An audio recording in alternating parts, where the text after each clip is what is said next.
Assalamualaikum warahmatullahi wabarakatuh. Dan pada video kali ini kita akan membahas tentang perbincangan Allah Subhanahu wa taala dengan akal dan nafsu. Juga kisah singkat penuh hikmah tentang malaikat Jibril ketika diperlihatkan surga dan neraka oleh Allah Subhanahu wa taala, yang mana penciptaan surga dan neraka berkaitan erat dengan hawa nafsu. Serta kita juga akan membahas cara mengendalikan nafsu syahwat. Dan tahukah kalian bahwa memang pernah ada suatu riwayat yang mengisahkan tentang perbincangan Allah Subhanahu wa taala dengan akal dan nafsu. Konon dikabarkan setelah Allah Subhanahu wa taala menciptakan akal dan nafsu, maka Allah Subhanahu wa taala bertanya kepada mereka berdua. Lantas pertanyaan apakah itu dan bagaimanakah jawaban dari akal dan nafsu itu? Dan yang pertama, mari kita bahas tentang perbincangan Allah Subhanahu wa taala dengan akal dan nafsu. Dan perbincangan ini dikutip dari kitab Tanbihul Ghafilin dan Durratun Nasihin. Ketika Allah Subhanahu wa taala menciptakan akal, maka kemudian Allah Subhanahu wa taala berfirman kepada akal, "Wahai akal, menghadaplah engkau." Maka akal pun menghadap kepada Allah Subhanahu wa taala. Kemudian Allah Subhanahu wa taala berfirman kepadanya, "Wahai akal, berbaliklah engkau." Lalu akal pun berbalik. Kemudian Allah berfirman lagi kepadanya, "Wahai akal, siapakah aku?" Lalu akal pun menjawab, "Engkau adalah Tuhan yang menciptakan aku, dan aku adalah hambamu yang lemah." Lalu Allah Subhanahu wa taala berfirman lagi kepadanya, "Wahai akal, tidak aku ciptakan makhluk yang lebih mulia dari engkau." Setelah itu Allah Subhanahu wa taala menciptakan nafsu. Lalu Allah Subhanahu wa taala pun berfirman kepada nafsu, "Wahai nafsu, menghadaplah engkau." Namun nafsu tidak menjawab sepatah kata pun dan justru mendiamkan diri. Kemudian Allah Subhanahu wa taala berfirman lagi, "Siapakah engkau dan siapakah aku?" Lalu nafsu berkata, "Aku adalah aku dan engkau adalah engkau." Setelah itu Allah Subhanahu wa taala menghukum nafsu selama 1000 tahun di neraka Jahim yang sangat panas. Dan dalam riwayat lain dikatakan bahwa Allah Subhanahu wa taala menghukum nafsu selama 100 tahun. Setelah Allah menghukum nafsu di neraka Jahim selama 1000 tahun, kemudian Allah mengeluarkannya dan berfirman lagi kepadanya, "Wahai nafsu, siapakah engkau dan siapakah aku?" Lalu nafsu menjawab kembali, "Aku adalah aku dan engkau adalah engkau." Lalu Allah berfirman lagi, "Masih begitu jugakah engkau, wahai nafsu?" Lalu Allah memasukkan nafsu ke dalam neraka jiwa, yaitu neraka yang penuh dengan rasa kelaparan. Nafsu dimasukkan ke neraka jiwa selama 1000 tahun dan dilaparkan. Kemudian setelah itu Allah Subhanahu wa taala mengeluarkannya kembali dan berfirman, "Siapakah engkau dan siapakah aku?" Lalu nafsu berkata, "Aku adalah aku dan engkau adalah engkau." Setelah itu Allah Subhanahu wa taala menghukum nafsu selama 1000 tahun lagi di neraka yang sangat dingin. Kemudian Allah Subhanahu wa taala mengeluarkannya dan berfirman lagi, "Wahai nafsu, siapakah engkau dan siapakah aku?" Lalu nafsu menjawab, "Aku adalah aku dan engkau adalah engkau." Lalu Allah berfirman, "Masih begitu jugakah engkau, wahai nafsu?" Lalu Allah memasukkan lagi nafsu ke dalam neraka selama 1000 tahun dan dilaparkan. Setelah itu Allah Subhanahu wa taala mengeluarkannya dan kembali berfirman kepada nafsu, "Wahai nafsu, siapakah engkau dan siapakah aku?" Lalu nafsu menjawab, "Aku adalah hambamu dan engkau adalah Tuhanku." Lalu Allah berfirman, "Wahai nafsu, sekarang engkau masuklah bersama tubuh anak Adam."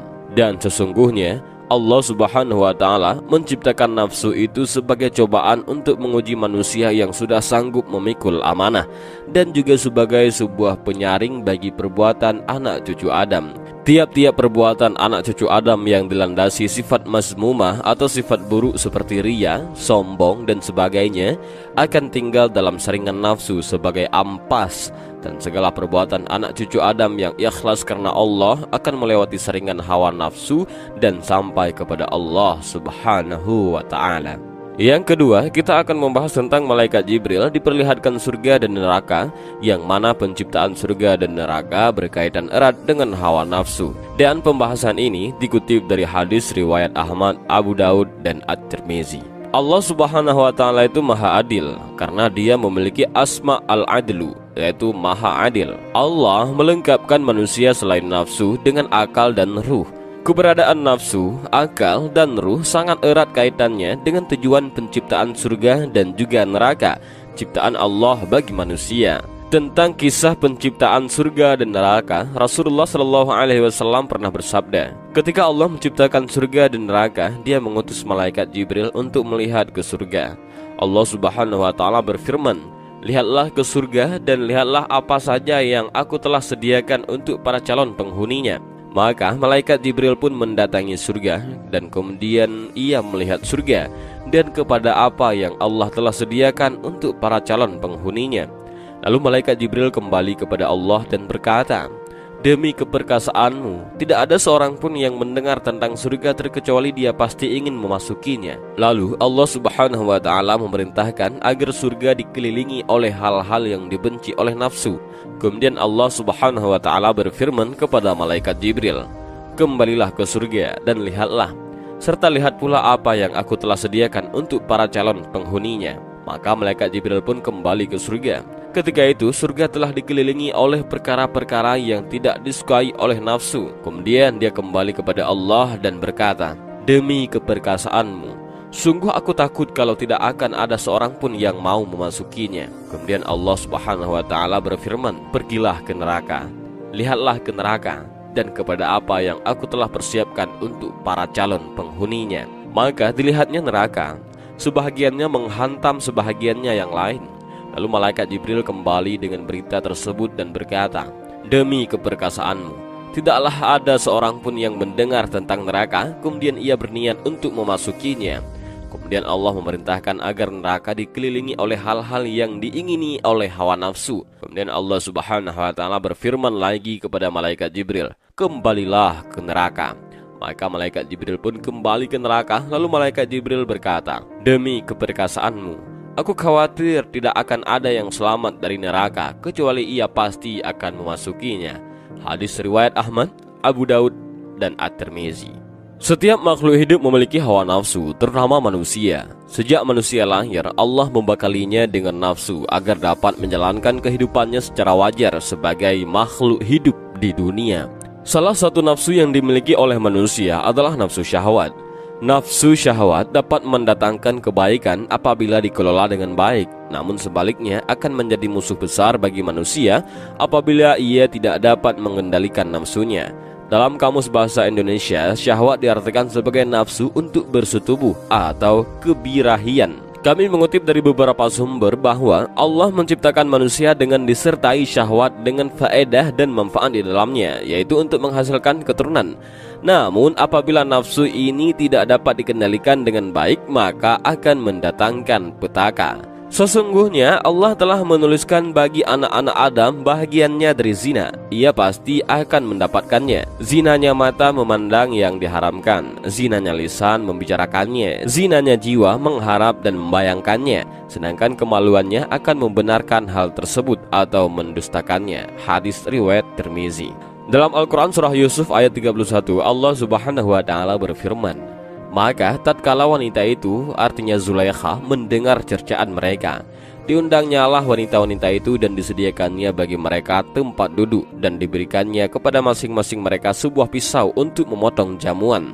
Kemudian dia berkata kepada Yusuf, keluarlah, nampakkanlah dirimu kepada mereka. Maka tatkala wanita-wanita itu melihatnya, mereka kagum kepada keelokan rupanya, dan mereka melukai jari tangannya dan berkata, Maha sempurna Allah, ini bukanlah manusia, sesungguhnya ini tidak lain hanyalah malaikat yang mulia. Dalam kisah Nabi Yusuf alaihissalam, meskipun beliau dicintai dan disukai oleh banyak wanita karena ketampanannya, Nabi Yusuf tidak serta-merta mengikuti nafsu syahwatnya untuk meladeni wanita-wanita tersebut. Berkat ketaatannya kepada Allah, Nabi Yusuf pun memohon agar dijauhkan dari segala perbuatan buruk karena nafsunya.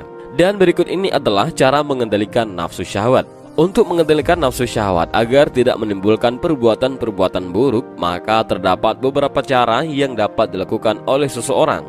yaitu sebagai berikut. Yang pertama, menjalankan puasa. Dengan menjalankan puasa, wajib ataupun sunnah, maka seseorang tersebut juga berlatih untuk mengatur hawa nafsunya. Puasa akan membuat seseorang menjadi terlindungi dari kerusakan akibat nafsu syahwat. Dalam surah Al-Baqarah ayat 183, Allah Subhanahu wa taala berfirman, "Hai orang-orang yang beriman, diwajibkan atas kamu berpuasa sebagaimana diwajibkan atas orang-orang sebelum kamu agar kamu bertakwa." Rasulullah Shallallahu Alaihi Wasallam bersabda, puasa itu adalah perisai, maka apabila seorang dari kalian sedang melaksanakan puasa, janganlah dia berkata rafat ataupun kotor, dan jangan pula bertingkah laku jahil seperti mengejek atau bertengkar sambil berteriak. Jika ada orang lain yang mengajaknya berkelahi atau menghinanya, maka hendaklah dia mengatakan, "Aku orang yang sedang berpuasa.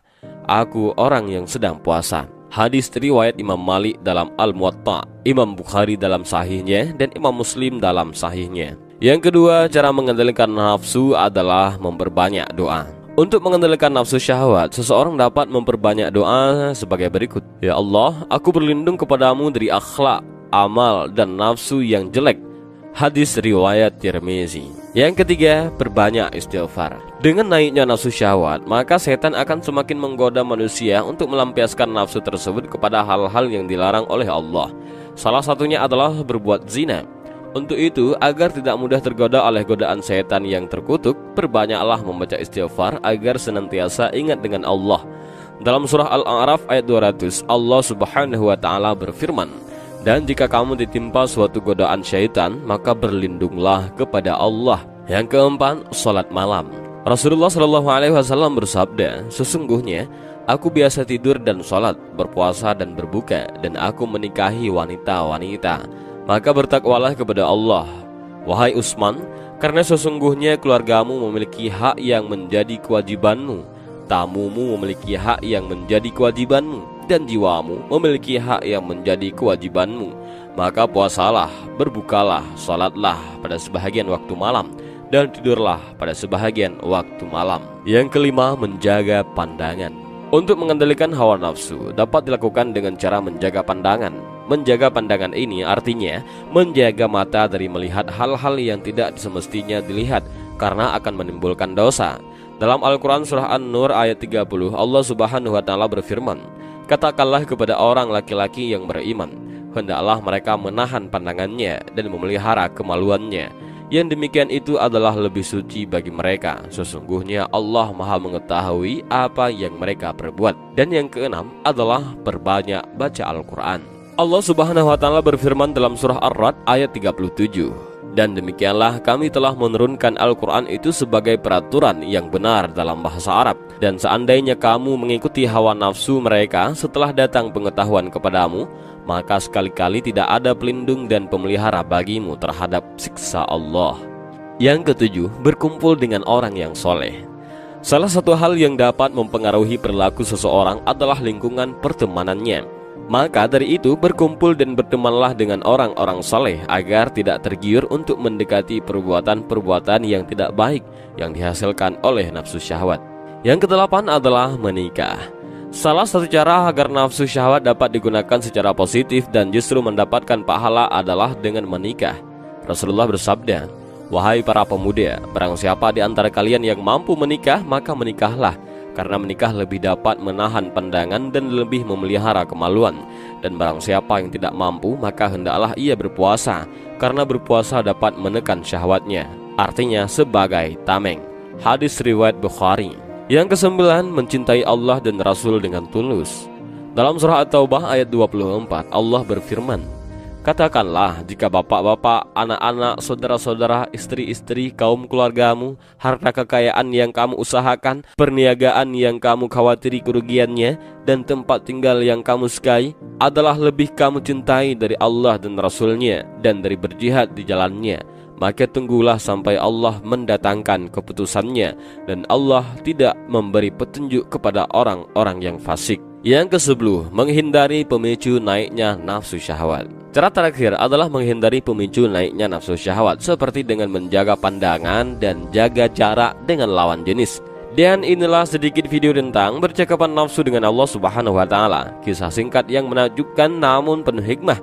dan cara mengendalikan nafsu. Dan semoga dari kisah dan video ini kita bisa mengambil beberapa pelajaran dan hikmah, dan juga mudah-mudahan video ini bermanfaat bagi kita semua.